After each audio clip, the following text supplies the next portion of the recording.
This is called parental alienation. So, kids feeling distant from a parent because of the other parent's lies is known as parental alienation. It's a form of psychological manipulation in which one parent may unfairly damage, listen carefully now, damage the child's bond with the other through deception and manipulation. This can often cause the child to feel fear, mistrust, or even hate towards the targeted parent, leading to a lasting emotional pain. I want you to hear that now because we're now talking about the long term effect on this child that this ignorant parent over here is overlooking because they're so consumed of manipulating and controlling and telling lies that they don't understand the effects that it's going to have on this child. But again, I'm not talking about this fool over here. I am talking to you, the one who've experienced this, okay? Who probably still walking around with bitterness towards your father, whom your mother told you evil about, bitterness towards your mother, who your foolish daddy told you about.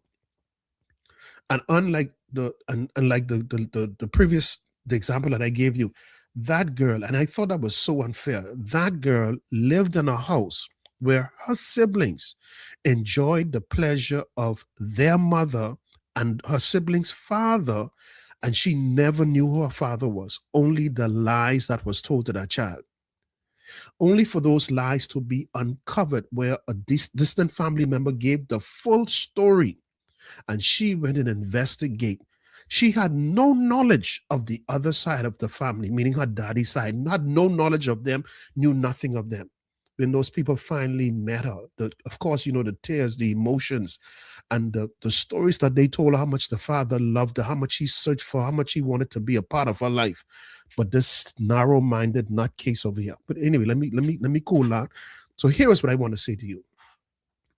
The Bible, kids, I'm talking to the children now, and I know some of you may be adults now.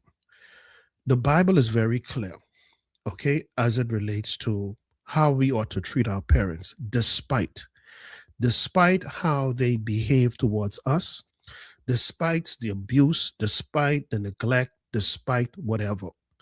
And I'm going to read a passage of scripture right now, right? And I don't even really want you to focus on what it's saying, but I really want you to focus on what it's not saying because that's where we're going, okay?